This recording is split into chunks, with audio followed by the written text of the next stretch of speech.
15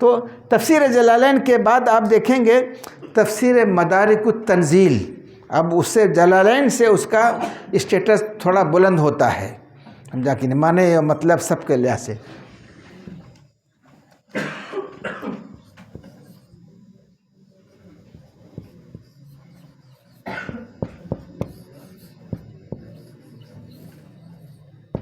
یہ تفسیر نصفی کے نام سے بھی چھپتی ہے، اور اصلاً اس کا نام ہے وہی کیا چیز، تفسیر مدارک التنزیل، تفسیر مدارک التنزیل۔ یہاں پہلے کافی پڑھائی جاتی تھی، ہم لوگوں نے ابھی جو ہم لوگ کو پڑھنے کے زمانے میں مولانا نے مشورہ دیا تھا پڑھنے کا، مولانا رابع صاحب نے، تو ہم لوگوں نے اس کو پڑھا تھا۔ کس کو؟ تفسیر مدارک التنزیل کو، نصفی کی ہے، تو تھوڑا جلالین سے اوپر کا حصہ ہے یہ جا کے۔ تفسیر مدارک کے بعد آپ آ جائیں گے کس پر؟ اب آپ کا اچھے الفاظ اور معنی اور وجوہ اور اعراب یہ سب چیز کا سلیقہ ہو گیا، اب اس کے معنی مطلب بھی آپ چاہتے ہیں، تو اس کے لیے امام شوکانی کی فتح القدیر، اس سے پہلے آپ اس کو بھی دیکھ سکتے ہیں، بغوی کی جو تفسیر ہے، تفسیر کی کیا نام ہے اس کا، تفسیر بغوی کی تفسیر کا معالم التنزیل، معالم التنزیل ہے۔ معالم التنزیل سے پہلے آپ ان کی شوکانی کی جو فتح القدیر ہے، لیکن فتح القدیر کی دو ہے، تفسیر بین الروایت و الدرایا، تو اس کا جو درایا کا پہلو ہے وہ قابل استفادہ ہے، لیکن جو روایت کا پہلو ہے اس میں انہوں نے بڑا درازی نفس سے کام لیا ہے، اور اس میں ان کا کوئی معیار نہیں ہے، اس میں ضعیف اور موضوع اور اسرائیلیات کی جو ہے کیا ہے وہ بھرمار ہے اس کے اندر، تو عام، لیکن وہ جو تفسیر بالدرایا کا جو حصہ ہے وہ بہت اہم ہے، وہ سب وجوہ اور معنی اور چیزیں وہ سب دیتے ہیں۔ تو تفسیر جلالین کے بعد تفسیر نصفی، اور تفسیر نصفی کے بعد آپ دیکھیں گے کیا چیز، تفسیر یہ بغوی والی کتاب دیکھیے گا، سمجھا کہ نہیں، بلکہ بغوی کی تفسیر کو تو امام ابن تیمیہ وغیرہ نے بہت سراہا ہے، بغوی کی تفسیر کو، سمجھا کہ نہیں، وہی جن کا وہ ہے کیا کہتے ہیں، حدیث کے بھی وہ بڑے ماہر ہیں۔ حدیث میں کون سی کتاب ہے بتائیے بغوی کی؟ مصابیح السنہ ان کی بڑی بہت اہم ترین کتاب ہے حدیث کے اندر، مصابیح، سمجھا کہ نہیں، اسی پر تو اضافہ کیا ہے انہوں نے، کنہوں نے؟ صاحب مشکات نے اسی کو تو آگے بڑھایا ہے، سمجھا کہ نہیں۔ تو بہرحال تو یہ ہے، تو یہ سب دیکھنے کے بعد پھر ابھی وزارت الشؤون اسلامیہ نے ایک التفسیر المیسر کے نام سے شائع کیا ہے، متن ہے، اور متن کے ساتھ جو ہے تو چاروں طرف جو ہے اس کے معنی ہیں، تو اس میں معنی اور مطالب وغیرہ انہوں نے ذکر کیے ہیں، جو اس کے معنی ہیں آسان کر کے اس کو پیش کیا ہے، اور اس کے جو اغلاق ہیں، پیچیدگیاں ہیں، ان سبوں کو گویا حذف کرتے ہوئے انہوں نے بڑے اچھے سے، تو گویا یہ سب چیزیں ہو گئی، جلالین ہوئی، پھر تفسیر مدارک ہوئی، پھر وہی نصفی جس کو کہتے ہیں، پھر جو ہے بغوی والی کتاب، پھر جو ہے آپ کے شوکانی کی ہے، شوکانی کے بعد آپ یہ دیکھ لیں گے کیا چیز، ہاں تفسیر ابن کثیر وغیرہ کا مرحلہ آئے گا، تو تفسیر ابن کثیر وغیرہ چونکہ وہ روایات وغیرہ کو بھی لیتے ہیں، تو اس میں صرف ہم کو وہ حصہ لینا ہے جہاں پر وہ معنی بیان کر دیتے ہیں، اور معنی بیان کرنے کے بعد پھر وہ کیا نام ہے روایات وغیرہ بھی ذکر کرتے ہیں، تو اس میں بہت ساری چیزیں ہوتی ہیں جس میں غور فکر کی ہیں، تو لہٰذا وہ حصہ جو صرف معنی بیان کرتے ہیں، جہاں بیان کرتے ہیں وہ خود ان کا جو اپنا معنی بیان کردہ کیا ہوا ہے اس کو آپ لیں گے، اس میں سے کسے؟ تفسیر ابن کثیر سے آپ لیں گے، جا کہ نہیں۔ اسی ضمن میں ایک تفسیر قاسمی بھی یہاں پر ہے، جمال الدین قاسمی دمشقی کی بھی ہے، تفسیر قاسمی کے نام سے یہاں 7 جلدوں میں ہے، جن کی المس علی الجوربین کتاب ہے، اور قواعد التحدیث ہے اصول حدیث کے اندر، وہ بھی بڑے بعد کے متاخرین میں سے ہیں، کون؟ جمال الدین قاسمی دمشقی، سمجھا کہ نہیں، وہ ان کی بھی کتاب ہے تفسیر قاسمی کے نام سے، 7-8 جلدوں میں ہے، یہاں اس کا کتب خانے میں اس کا نسخہ پایا جاتا ہے۔ پھر اردو میں اگر آپ کو دیکھنا ہے تو وہ جو بہت ساری تفاسیر ہیں، بہت سارے لوگوں کے ہیں، لیکن کسی کا معیار، کسی کی چیزیں اور وہ بہت ہیں، تو ہم کو جو ہے اس میں یہ جو احسن البیان ہے، جو قرآن کریم کے اس پر ہے، کیا نام، حاشیے پر ہے، جس کو وزارت نے شائع کیا ہے، احسن البیان الگ سے بھی شائع ہوئی ہے حافظ محمد یوسف کی، ابھی گزشتہ سال سے پہلے ان کا انتقال ہوا ہے، تو اس میں انہوں نے گویا تفسیر ابن کثیر کو اور آپ کے جو ہے کیا نام ہے اس کو صحیح بخاری کی ہو اور حدیث کی کتابوں کو سب کو پیش نظر رکھ کر کوشش انہوں نے یہ کی ہے کہ اس موضوع سے ہٹنا نہیں ہے۔ قرآن جو ما دلت علیہ الآیہ اسی کی روشنی میں چلنا ہے، اس سے ہٹنا نہیں ہے، یہ اس کا اپنا خاص امتیاز ہے۔ آپ اس کو دیکھیں گے تو سمجھا کہ نہیں، وہ جو ہے کیا نام ہے حافظ صلاح الدین یوسف کی جو وہ ہے ترجمہ اور تشریح کے ساتھ ہے، تو یہ ہے۔ پھر آپ کے اور بھی چیزیں ہیں، تو پھر اس میں آپ ان کی جو ماجدی کی جو تفسیر ہے اس میں ان کا وہ حصہ جو ملل و نحل اور اقوام اور مذاہب سے متعلق ہے، سمجھا کہ نہیں، وہ اس کا اپنا امتیاز ہے۔ اور ویسے انہوں نے بغوی نے یہ کہا یا فلاں نے یہ کہا، یہ سب تو ہم کو کتاب میں ہم تو پڑھتے چلے آ رہے ہیں، یہ سب تو تحصیل حاصل لگتا ہے ہم کو، سمجھا کہ نہیں، اس میں اس کا وہ امتیاز وہ ہے جو مذاہب اور ملل اور اقوام اور نحل اور اس طرح کی جو چیزیں ہیں، اور جو انہوں نے اس سے انسائکلوپیڈیا وغیرہ سے چیزوں کو جو مبرہن کیا ہے، وہ اس کا اپنا امتیاز ہے، کس کا، جو قدیم تفاسیر میں بھی نہیں ملتا ہے۔ حضرت عیسیٰ علیہ السلام کے سلسلے میں اور فلاں کے سلسلے میں اور دیگر جو انبیاء بنی اسرائیل جو گزرے ہیں ان کے سلسلے میں جو معلومات برٹانیکا سے اور فلاں سے اور مختلف جو ہے وہ کہلاتی ہیں کیا انسائکلوپیڈیا ہیں، اس سے جو ریلیجن کی اور فلاں کی اس سے جو معلومات فراہم کرتے ہیں جو انگلش میں ہیں، وہ اس کا اپنا ایک امتیاز ہے، تو وہاں سے وہ چیز لیا جا سکتا ہے، کہاں سے، تفسیر ماجدی سے، یہ اس کا اپنا امتیاز ہے۔ اچھا، اب قرآنی جو قصص وغیرہ ہیں، سمجھا کہ نہیں، اس کے لیے ہماری ان کی نجار کی کتاب عبد الوہاب نجار کی قصص القرآن کے نام سے، قصص الانبیاء کے نام سے ہے، کس نام سے ہے؟ عبد الوہاب نجار کی قصص الانبیاء ہے۔ عبد الوہاب نجار کی کتاب کیا ہے؟ قصص الانبیاء، تمام نبیوں کے قصے کو بڑے اچھے سے اسی کا چربہ اتارا ہے مولانا محفوظ الرحمان نے قصص القرآن کے اندر، سمجھا کہ نہیں، وہ ایک طرح کا اس کو سامنے رکھا ہے اور انہوں نے اس کا چربہ اتارنے کی کوشش کیا ہے، سمجھا کہ نہیں، کس کا، وہ نجار والی کتاب کا کیا نام ہے؟ مولانا حفظ الرحمان سیہاروی نے، مولانا حفظ الرحمان سیہاروی نے اسی کو سامنے رکھ کر اس کا انہوں نے چربہ اتارا ہے، تو قصص قرآن میں وہ دیکھیے۔ پھر جو بہت علمی لحاظ سے بڑی ٹھوس اور بڑی مضبوط، یعنی وہ پڑھنے میں آپ کو تھوڑا سا پڑھیں گے صفحہ دو صفحہ تو آپ دماغ آپ کا تھک جائے گا، وہ ہے سید صاحب کی ارض القرآن۔ سید صاحب کی کیا ہے؟ ارض القرآن جو ہے، وہ پونا میں لکھا ہے، انہوں نے جب پونا میں تھے وہ تب، تو گویا قرآنی شخصیات کو اور قرآنی جو وہ ہیں جو تاریخ ہے، جو جغرافیہ ہے اور وہاں کی جو سرزمین سے متعلق ہے، تو انہوں نے پورا مطالعہ کیا انہوں نے قرآن سے چیزوں سے، تو بڑی اہم ترین کتاب ہے، بڑی مشکل کتاب ہے ارض القرآن جو ہے سید صاحب کی۔ اچھا، اور بہت ساری چیزوں کو دیکھنا ہے، سمجھا کہ نہیں، تو ہمارے ان کی مولانا منظور نعمانی صاحب کی کتاب ہے قرآن کا مطالعہ کیسے کریں، قرآن کا مطالعہ کیسے کریں آپ، تو اس سے بھی ہم کو ایک بہت رہنمائی ملتی ہے ان کی، کیا نام ہے کہ قرآن کے مطالعے میں ہمارے لیے، یہ ہمارے جو استاد مولانا اویس صاحب ندوی کی جو کتاب ہے تعلیم القرآن، یا وہ کس کی کتاب ہے؟ قرآن آپ سے کیا کہتا ہے، یہ کس کی ہے؟ مولانا منظور نعمانی کہ قرآن آپ سے کیا کہتا ہے، تو یہ سب سے ہمارا ذہن کھلتا ہے، سمجھا کہ نہیں، کہ قرآن ہم سے مخاطب ہے، قرآن ہمیں کیا خطاب کرنا چاہتا ہے، تعلیم القرآن مولانا اویس صاحب نے گرامی کی، یا قرآن آپ سے کیا کہتا ہے، سمجھا کہ نہیں، اور مطالعہ قرآن کیسے کیا جائے، یہ سب بنیادی کتابیں ہیں جو ہم کو مختلف قرآنی موضوعات سے دلچسپی پیدا کرنے کے لیے ہم تنوع چاہیے ہمارے اندر۔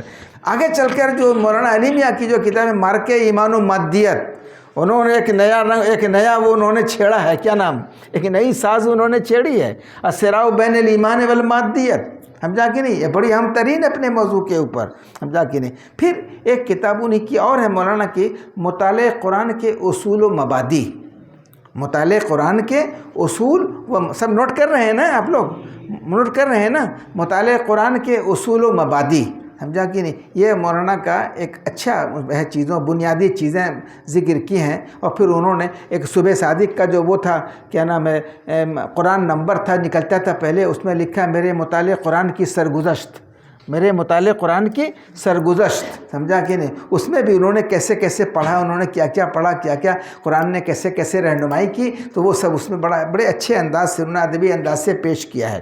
اچھا صاحب، ایک ہمارے مولانا محمد حنیف صاحب ندوی ہیں، وہ سینئر تھے. وہ کون مولانا؟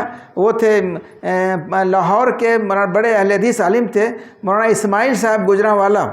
وہ سید صاحب کے دوستوں میں تھے. پہلے یہ سب جھگڑے نہیں تھے، اہل حدیث اور غیر اہل حدیث دو بندے سب ایک دوسرے سے مستفید ہوتے تھے اور سب ایک دوسرے کے یہاں فائدہ اٹھاتے. یہ بات کی سب، یہ سب جھگڑے بات کے ہیں، سمجھا کہ نہیں؟ تو انہوں نے سید صاحب کو بھیجا تھا کہ ہمارے خاص شاگرد ہیں، ہم ندوہ بھیج رہے ہیں آپ کو پڑھنے، ان کو پڑھنے کے لیے، مولانا حنیف صاحب ندوی.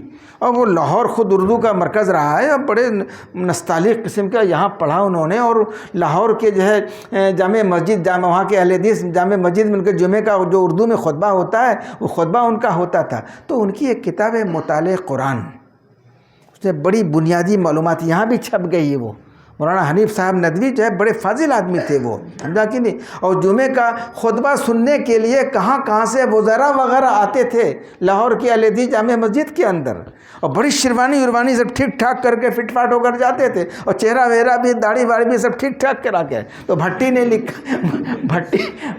لکھا اسحاق بھٹی نے لکھا ہے کہ جمعے میں کھڑے ہوئے اور خطبہ دینے کے لیے تو ذرا اسے حلاق نے کچھ زیادہ ہی ٹھیک کر دیا تھا، سمجھا، کچھ زیادہ ٹھیک کر دیا تھا. خیر اب ایک طرف اگر جب زیادہ ہو گیا تو ادھر سے آپ کو دوسری طرف بھی ویسا ہی کرنا پڑے گا. تو اب ایسا نہیں کہ ایک طرف زیادہ ہے ایک طرف کم ہے، ایسا نہیں کرنا. تو خواہی نہ خواہی ان کو بھی دوسری طرف بھی ٹھیک کرانا پڑا اور داڑھی چھوٹی ہو گئی. جب خطبہ دینے کے لیے کھڑے ہوئے تو ایک صاحب نے دیکھا ان کو اور کہا رے داڑھی آپ نے اتنی چھوٹی کرا لی ہے، اب خطبہ دینے کے لیے آئے ہیں. اور وہ دبلے پتلے سے آدمی تھے. چلیے بیٹھیے.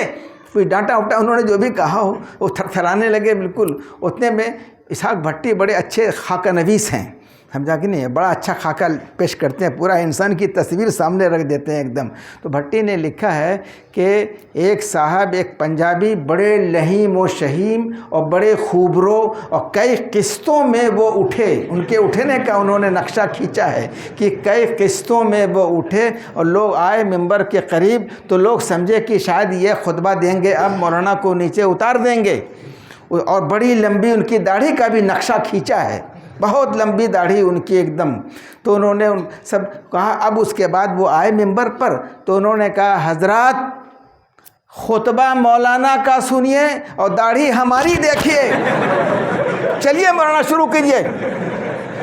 اب وہ بالکل شیڈو کی طرح کھڑے ہیں، سمجھا کہ نہیں؟ وہ جدھر رخ کرتے ہیں وہ بھی ادھر رخ کرتے ہیں، اور جیسے جیسے بالکل ان کے ایک دم سایہ بنے ہوئے ادھر رخ کر رہے ہیں اور داڑھی پر ہاتھ بھی کر رہے ہیں. اب مولانا نے بھی سمجھا کہ اب شاید یہ ممبر ملے نہ ملے، لہذا جو ہے یہاں جتنا بیان کرنا ہو بیان کر دیا جائے، سمجھا کہ نہیں؟ تو انہوں نے بھی پورا زور لگا دیا اپنے خطبے میں اور لوگ بھول گئے. تو اس طرح جو ہے اس کو عربی میں کہتے ہیں درا الفتنہ. اس کو کیا کہتے ہیں؟ یہ نکل درا الفتنہ. تو بڑے اچھے انداز سے انہوں نے اس کو پیش کیا.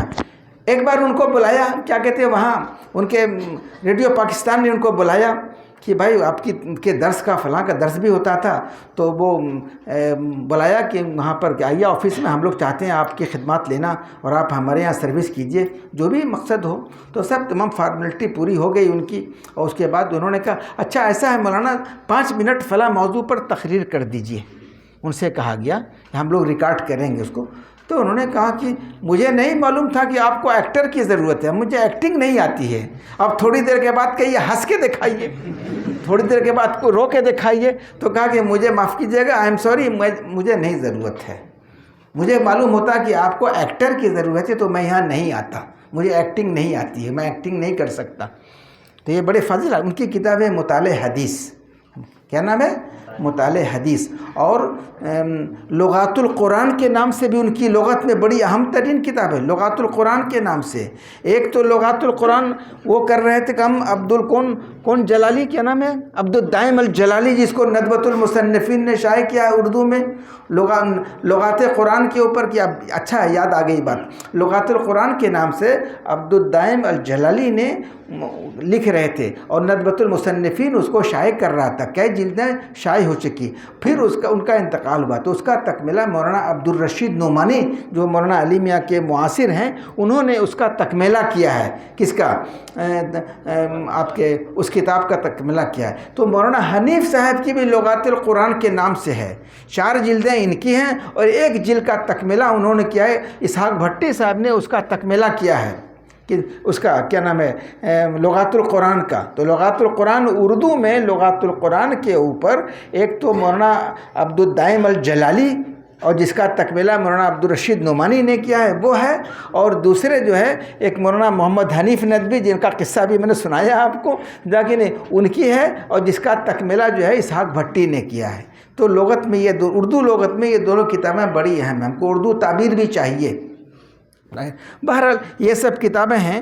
تو اسی طریقے سے قرآنی حیوانات اور قرآنی جو چیزیں ہیں اس میں بھی دریا بادی کی چیزیں ہیں کتابیں، نام ٹھیک سے ہمیں یاد نہیں ہے کہ ان کتابوں کا۔ تو بہرحال حیوانات قرآنی پر بھی ہے، سمجھا کہ جو قرآن میں حیوانات کا استعمال کیا ذکر ہے اس پر ہے، اسی مطلب ایک قرآن کا جو جغرافیہ ہے جس کو کہہ لیجئے، قرآن کے جغرافیے پر اور اس کی جو ہے چیزوں پر ان کی بھی کتابیں دیکھ لیجئے گا، ان کی فہرست میں اس کا کیا نام ہے جاکہ نہیں۔ ایک کتاب عبداللہ دراز کی ہے، یہ جو فضیلت وغیرہ کے جو طلبہ ہیں وہ اس کو دیکھ سکتے ہیں، النبأ العظیم نظرات جدیدہ فی القرآن، جو بہت سارے جو نئے مضامین اور نئی چیزیں جو قرآنیات کے اندر جو شامل ہوئی ہیں، سمجھا کہ نہیں، وہ ہیں۔ یہ وہ کتابیں ہم بتا رہے ہیں جو آپ کے نصاب اور درس سے بالکل الگ ہیں۔ مقصد یہی نا، مطالعے کا مقصد یہی ہے کہ جو ہمارا خارجی مطالعہ کیا ہو، ہماری سیلف اسٹڈی کیا ہو، تو اس میں ایک کتاب ان کی عبداللہ دراز کی ہے، کیا چیز، النبأ العظیم نظرات جدیدہ فی القرآن۔ تو یہ قرآنیات سے متعلق یہ سب چیزیں ہیں۔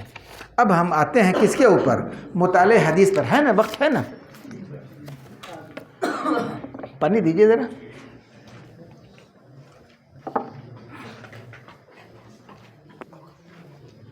وہ کرسی دیجیے گا چھوٹی والی۔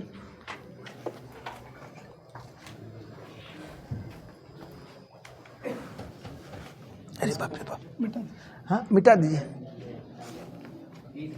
7:15 ہوا ہے، 7:15 ہوا ہے اور 8 بجے اذان ہے۔ کر دیں گے سر جی، ابھی 45 منٹ ہے، 45 منٹس ہے نا، ٹھیک ہے۔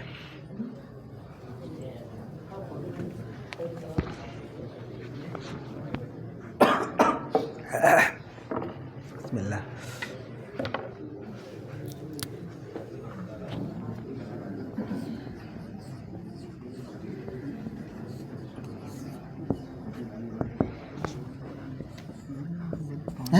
پونے 8 تک اگر ہو جائے تو اچھا ہوگا، کیونکہ بھٹکل کی طلبہ کھانا کھانا جاتے ہیں اذان سے۔ کھانا نماز بعد کھا لیں گے نا، لیکن ان کا نظام الگ ہے نا۔ کن کا؟ بھٹکل کی طلبہ ہم لوگوں کا تو ہو سکتا ہے۔ کئے بجے ختم کرنا ہے؟ 7:45 پہ ختم کرنا ہے، ابھی کتنا باقی ہے؟ آدھا گھنٹہ ہے، اچھی بات، ٹھیک ہے۔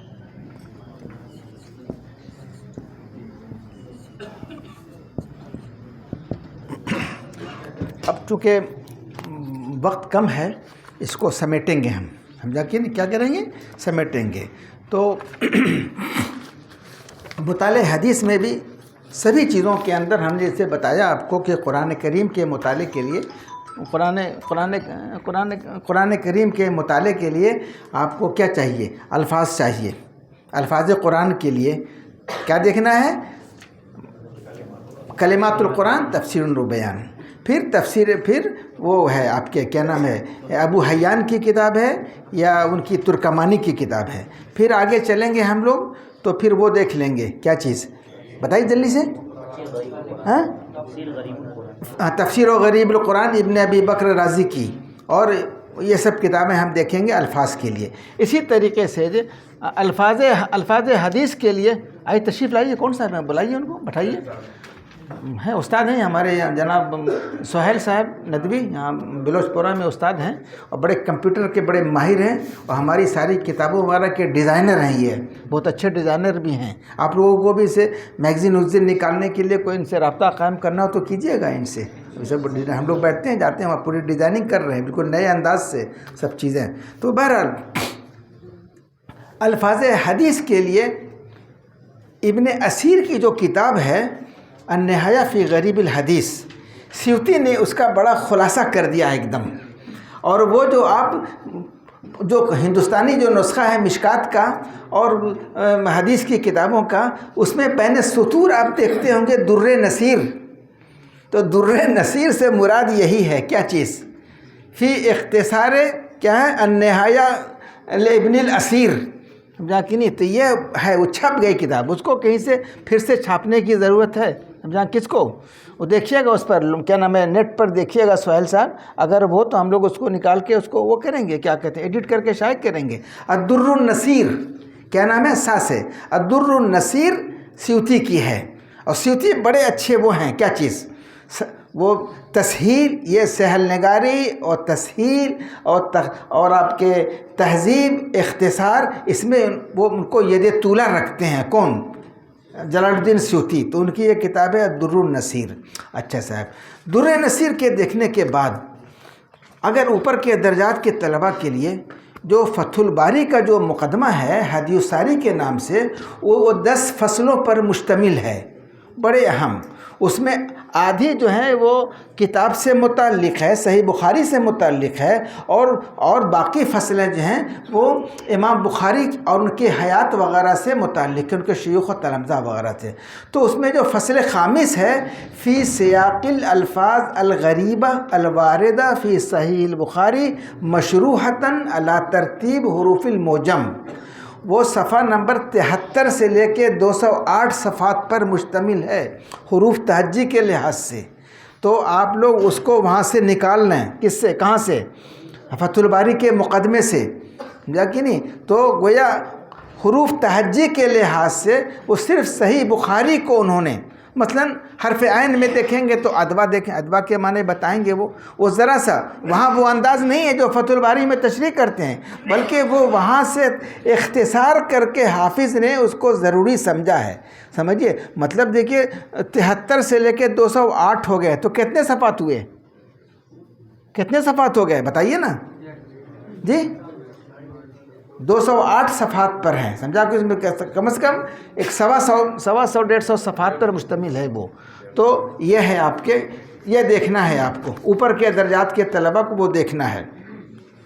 پھر آگے چل کر جو اور طلباء ہیں مشکات وغیرہ پڑھنے والے، وہ طاہر پٹنی کی مجموع بحار الانوار دراصل لغت کے ساتھ ساتھ یہ شرح کا بھی کام کرتی ہے. طاہر پٹنی کی ایک زمانے میں اس کا بڑا رواج تھا، اب اس کا رواج کم ہو گیا ہے. 5 جلدوں میں ہے. آخر میں وہ جو ہے مولانا حبیب الرحمن اعظمی کی تحقیق سے حیدرآباد سے چھپی تھی، دائرۃ المعارف عثمانیہ سے. تو مجموع بحار الانوار طاہر پٹنی کی، سمجھا کہ وہ دیکھیں گے.